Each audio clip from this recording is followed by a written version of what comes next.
Hello everyone, this is Diksha Rathore and welcome back to my channel. So friends, next question discuss करेंगे जो आपके सभी TET exam के लिए इम्पोर्टेंट है। और कल मैंने आपसे जो क्वेश्चन पूछा था क्विज़ में, ये पूछा था मैंने कि भी विकास के लिए निम्नलिखित में से कौन सा एक कथन जो है उचित है। तो जिन स्टूडेंट ने इसका आंसर बी बताया था, सामाजिक सांस्कृतिक संदर्भ विकास में एक महत्वपूर्ण भूमिका का निर्वाह करता है, उनका बिल्कुल सही था। तो आज की क्लास का हम जो है सबसे पहला क्वेश्चन डिस्कस कर लेते हैं। और सबसे पहले आपको करना क्या है, वीडियो को लाइक कर देना है, शेयर कीजिए वीडियो को, और जिन स्टूडेंट ने चैनल को सब्सक्राइब नहीं किया है तो चैनल को सब्सक्राइब कर ले। So now friends, let's start. So first question is, निम्नलिखित में से कौन सा कारक बालक के विकास को प्रभावित करता है? अंतःस्रावी ग्रंथियाँ, पौष्टिक भोजन, रोग तथा चोट, या प्रोक्त सभी। तो इसमें बताना है कि कौन सा कारक जो है बालक के विकास को प्रभावित करता है। तो यहाँ पर आंसर सही हो जाएगा हमारा डी आंसर, उपरोक्त सभी। डी आंसर यहाँ पर सही है। और आप ना वीडियो को पॉज कर लिया करो, और जितने क्वेश्चन आपके सही हो जाएंगे आप मुझे कमेंट में बताया करो। क्लियर? नेक्स्ट क्वेश्चन है, निम्न में से कौन सा बालकों के अधिगम एवं विकास में सबसे अधिक योगदान देता है? ऑप्शन है परिवार, समवयस्क समूह और टेलीविज़न, परिवार, समवयस्क समूह और अध्यापक, परिवार, खेल एवं कंप्यूटर, परिवार, खेल एवं पर्यटन। तो अधिगम एवं विकास में सबसे अधिक योगदान देता है, तो यहाँ पर आंसर सही हो जाएगा बी आंसर। ठीक है, परिवार, समवयस्क समूह और अध्यापक। बी आंसर बिल्कुल सही है।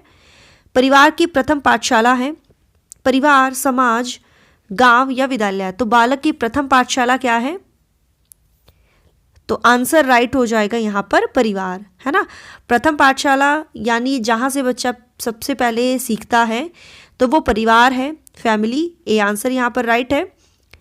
नेक्स्ट क्वेश्चन इज, निर्धन परिवारों के बच्चे जो छोटे आकार के परिवार से संबंधित हैं, उनको विकास के बेहतर वातावरण पाने के मौके होते हैं, क्योंकि उन्हें बड़े परिवारों के निर्धन बच्चों की अपेक्षा साफ सफाई से जुड़ी कम समस्याओं का सामना करना पड़ता है। उनके अभिभावक ज़्यादा प्रसन्नचित्त होते हैं। अगला ऑप्शन है, उन्हें शांतिमय परिस्थितियाँ मिलती हैं या उन्हें बेहतर परिस्थितियाँ मिलती हैं। तो क्या सही आंसर हो जाएगा? तो 124 में आंसर देख लीजिए यहाँ पर कि उन्हें जो है बेहतर परिस्थितियाँ मिलती हैं, है ना। डी आंसर बिल्कुल सही है। निम्नलिखित में से डैश के अतिरिक्त सभी वातावरणीय कारक विकास को आकार देते हैं। एक के अलावा पौष्टिकता की गुणवत्ता, संस्कृति, शिक्षा की गुणवत्ता और शारीरिक गठन। तो 125 में आंसर बताना है। आंसर सही हो जाएगा डी आंसर, शारीरिक गठन। डी आंसर बिल्कुल सही है। निम्नलिखित में से कौन मानव विकास का सही क्रम है? तो सही क्रम बताना है आपको। ठीक है, सही क्रम, विकास का सही क्रम। तो सबसे पहले होता है शैशवावस्था, देन बाल्यावस्था, देन किशोरावस्था, देन प्रौढ़ावस्था। बी आंसर यहाँ पर हमारा बिल्कुल सही है। शैशवावस्था मानव विकास की प्रमुख अवस्था है, प्रथम, द्वितीय, तृतीय या चतुर्थीय। तो यहाँ पर आंसर सही हो जाएगा हमारा प्रथम अवस्था। ठीक है, शैशवावस्था होती है, देन बाल्यावस्था, देन किशोरावस्था, देन प्रौढ़ावस्था। तो ए आंसर बिल्कुल सही है। बाल्यावस्था जो है अवस्था होती है 5 वर्ष तक, 12 वर्ष तक, 21 वर्ष तक, या कोई भी नहीं। तो बाल्यावस्था जो होती है ना, कहीं पर आपको 5 से 12 मिलेगी या कहीं पर आपको 6 से 12 मिलेगी, तो 12 तक होती है। क्लियर? तो आंसर राइट हो जाएगा यहाँ पर बी आंसर। नेक्स्ट क्वेश्चन जो है, मध्य बचपन अवधि है 2 वर्ष से 6 वर्ष, 6 वर्ष से 11 वर्ष, 10 वर्ष के बाद या जन्म से 2 वर्ष। तो मध्य बचपन अवधि जो है, तो बी आंसर बिल्कुल सही है, 6 वर्ष से 11 वर्ष। बी आंसर बिल्कुल सही है। नेक्स्ट क्वेश्चन है, निम्नलिखित में से कौन सी आयु समूह परिवर्ती बाल्यावस्था श्रेणी के अंतर्गत आता है? 11 से 18 वर्ष, 18 से 24 वर्ष, जन्म से 6 वर्ष या 9 से 12 वर्ष। तो कौन सा आयु समूह परवर्ती बाल्यावस्था श्रेणी के अंतर्गत आता है? तो आंसर यहाँ पर सही हो जाएगा डी आंसर, 9 से 12 वर्ष। डी आंसर बिल्कुल सही है। नेक्स्ट क्वेश्चन है, निम्नलिखित में से किस आयु सीमा को प्रारंभिक बचपन माना जाता है? ऑप्शन जो है यहाँ आप देख सकते हो 7 से 11 वर्ष, ठीक है, ये 7 है, 7 से 11 वर्ष। जन्म से 2 वर्ष, ये है 3 से 12 वर्ष, या 2 से 6 वर्ष। ओके, तो यहाँ पर आंसर क्या सही हो जाएगा? प्रारंभिक बचपन माना जाता है, तो राइट आंसर हो जाएगा 2 से 6 वर्ष। ठीक है, हमारा डी आंसर जो है बिल्कुल सही है। मानव विकास का प्रारंभ होता है, ऑप्शन है गर्भावस्था से, पूर्व बाल्यावस्था से, उत्तर बाल्यावस्था से, या शैशवावस्था से। तो मानव विकास का प्रारंभ होता है, तो 132 में आंसर सही हो जाएगा फर्स्ट आंसर। फर्स्ट आंसर जो है यहाँ पर हमारा बिल्कुल सही है, गर्भावस्था से। गर्भस्थ शिशु में संवेदनशीलता का विकास प्रारंभ होता है, ऑप्शन जो है सिर से, पैर से, हाथ से, या संपूर्ण शरीर से। तो क्वेश्चन में पूछा है कि गर्भस्थ शिशु में संवेदनशीलता का विकास प्रारंभ होता है, तो यहाँ पर आंसर सही हो जाएगा ए आंसर, सिर से। ए आंसर बिल्कुल सही है। निम्नलिखित में से क्या जन्म से पूर्व होने वाले विकास को नकारात्मक रूप से प्रभावित नहीं करता है? कैफीन, व्यायाम, शराब, या विकिरण। तो जन्म से पूर्व होने वाले विकास को जो नेगेटिव रूप से प्रभावित नहीं करता है, तो आंसर सही हो जाएगा व्यायाम, क्योंकि ये तो डियर अच्छा होता है, पॉजिटिव इफेक्ट डालता है। बी आंसर बिल्कुल सही है। शैशवावस्था की मुख्य विशेषता क्या नहीं है? ऑप्शन देख लीजिए, सीखने की प्रक्रिया में तीव्रता, जिज्ञासा की प्रवृत्ति, अनुकरण द्वारा सीखने की प्रवृत्ति, या चिंतन प्रक्रिया। तो 135 में आंसर सही हो जाएगा चिंतन प्रक्रिया, क्योंकि शैशवावस्था जो में बच्चा क्या करता है, चिंतन नहीं करता है वो। ठीक है, ये मुख्य विशेषता नहीं है। स्व केंद्रित यानी सेल्फ सेंटर्ड अवस्था होती है बालक के जन्म से 2 वर्ष तक, 3 से 6 वर्ष तक, 7 वर्ष से किशोरावस्था तक, या किशोरावस्था में सेल्फ सेंटर्ड यानी आत्म केंद्रित होता है बच्चा। राइट आंसर हो जाएगा 3 से 6 वर्ष। बी आंसर बिल्कुल सही है। प्रारंभिक अवस्था में शिशु अत्याधिक होते हैं बहिर्मुखी, निस्वार्थ, स्व केंद्रित, या परोपकारी। तो प्रारंभिक अवस्था में शिशु कैसे होते हैं? तो ये होते हैं स्व केंद्रित यानी सेल्फ सेंटर्ड। सी आंसर सही है। बाल्यावस्था की अवधारणा से क्या अभिप्राय है? ऑप्शन है समकालीन सामाजिक संरचनावादी मनोवैज्ञानिकों के अनुसार यह एक सामाजिक संरचना है। यह है कि बच्चे दुष्ट रूप में पैदा होते हैं और उन्हें सभ्य बनाना होता है। यह कि बच्चे शून्य से शुरुआत करते हैं और उनके गुण पूरी तरह से परिवेश के द्वारा निर्धारित किए जाते हैं। यह विभिन्न सांस्कृतिक संदर्भों में सार्वभौम रूप से समान है। तो 138 में आंसर सही हो जाएगा। ए आंसर बिल्कुल सही है।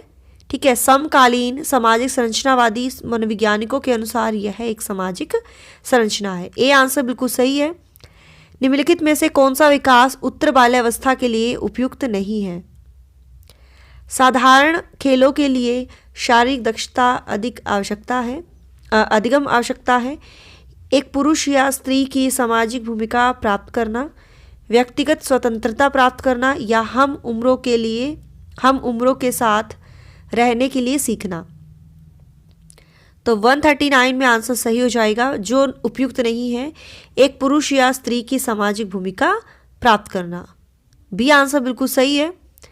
6 या 7 वर्ष का बालक दूसरों के विचारों को स्वीकार करने के योग्य नहीं होता, क्योंकि वह बहुत छोटा होता है, क्योंकि वह अहम केंद्रित होता है, क्योंकि वह बुद्धिमान नहीं होता है, या क्योंकि वह कल्पनाशील होता है।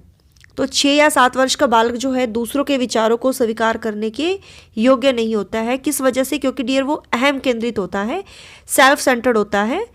ठीक है डियर, तो आंसर सही हो जाएगा बी आंसर। व्यसंधि काल में निम्न में से कौन बाह्य अभिव्यक्ति नहीं है। ऑप्शन देख लीजिए, प्रभुता, सत्ता के विपरीत विरोध, अशांति, आत्मनिर्भरता के प्रति आग्रही, सक्रिय खेलों के स्थान पर बैठे रहकर खेलना अधिक पसंद। तो 141 में आंसर बताना है। और एक बार प्लीज़ वीडियो को लाइक ज़रूर करें, शेयर कर दीजिए और सब्सक्राइब कर लीजिए चैनल को, जिन्होंने इस चैनल सब्सक्राइब नहीं किया है। 141 में आंसर राइट हो जाएगा डी आंसर, सक्रिय खेलों के स्थान पर बैठे रहकर खेलना अधिक पसंद। क्लियर। खिलौनों की आयु यानी टॉय एज कहा जाता है पूर्व बाल्यावस्था को, उत्तर बाल्यावस्था को, शैशवावस्था को, या इनमें से सभी। तो टॉय एज के नाम से जाना जाता है पूर्व बाल्यावस्था को, जो 3 से 6 वर्ष की अवस्था होती है। क्लियर। शर्म तथा गर्व जैसी भावना का विकास किस अवस्था में होता है? ऑप्शन है शैशवावस्था, बाल्यावस्था, किशोरावस्था या वृद्धावस्था। शर्म तथा गर्व, आंसर सही हो जाएगा बाल्यावस्था, बी आंसर सही है। एक प्रसामान्य 12 वर्ष की आयु के बच्चे में सबसे अधिक होना संभव है। कुल प्रेरक समन्वय में कठिनाई, वयस्कों को खुश करने के बारे में दुश्चिंतता की अनुभूति, अब और यहाँ में उसकी रुचियों को सीमित करना, या समकक्षी के अनुमोदन के लिए बेचैनी। तो 144 में आंसर राइट हो जाएगा, समकक्षी के अनुमोदन के लिए बेचैनी। वह अवधि जो वयस्कता के संक्रमण की पहल होती है उसे क्या कहते हैं? ऑप्शन है मध्य बाल्यावस्था, पूर्व क्रियात्मक अवस्था, बाल्यावस्था की समाप्ति, किशोरावस्था। तो 145 में आंसर सही हो जाएगा। तो राइट आंसर होगा हमारा डी आंसर, किशोरावस्था। डी आंसर बिल्कुल सही है। अगला क्वेश्चन है, निम्नलिखित में से किशोरावस्था के संदर्भ में कौन सा कथन सही नहीं है? कई नवीन आंतरिक तथा बाह्य परिवर्तन दिखाई देते हैं। यह आयु अत्यधिक संवेगात्मक होती है। बुद्धि अपनी चरम सीमा तक पहुंचने का प्रयास करती है, या आत्मचेतना कम हो जाती है। तो 146 में आंसर सही हो जाएगा, आत्मचेतना कम हो जाती है। डी आंसर बिल्कुल सही है। नेक्स्ट क्वेश्चन जो है, स्टेनले हॉल के अनुसार अधिक तनाव और तूफान की अवस्था है प्रौढ़ावस्था, बाल्यावस्था, किशोरावस्था या शैशवकाल। तो 147 में आंसर राइट हो जाएगा किशोरावस्था, है ना। स्टेनले हॉल कहते हैं कि किशोरावस्था जो है अधिक तनाव और तूफान की अवस्था है। बाल विकास के किस चरण में विपरीत लिंग की ओर अधिकतम आकर्षण दिखता है? शैशवावस्था, बाल्यावस्था, किशोरावस्था या वयस्कावस्था। तो विपरीत लिंग यानी लड़के जो हैं लड़कियों की तरफ अट्रैक्ट होते हैं, लड़कियां लड़कों की तरफ अट्रैक्ट होती हैं। तो ये एज होती है किशोरावस्था। ठीक है, सी आंसर बिल्कुल सही है। विकास की कौन सी अवस्था तनाव एवं तूफान की अवस्था कही जाती है? शैशवावस्था, बाल्यावस्था, किशोरावस्था या प्रौढ़ावस्था। तनाव एवं तूफान की अवस्था, तो ये है किशोरावस्था। सी आंसर यहाँ पर हमारा बिल्कुल सही है। और आज की क्लास का लास्ट क्वेश्चन जो है आपकी स्क्रीन पर, जिसका आंसर आप सभी को कमेंट में बताना है। शारीरिक एवं मानसिक परिपक्वता प्राप्त व्यक्ति को कहा जाता है? किशोर, प्रौढ़, वृद्ध या बालक। तो इसका आंसर आपको बताना है कमेंट में। ठीक है, और अगर आप मेरे व्हाट्सएप पर कांटेक्ट करना चाहते हो तो ये मेरा व्हाट्सएप नंबर है 8295024375। तो यहाँ मुझसे आप कांटेक्ट कर सकते हो, जो भी कुछ पूछना है यहाँ पूछ सकते हो। तो मिलते हैं नेक्स्ट क्वेश्चन के साथ। So thanks for watching my video. Do like, share and subscribe my YouTube channel. Till then bye bye, रब रखा, जय भोलेनाथ।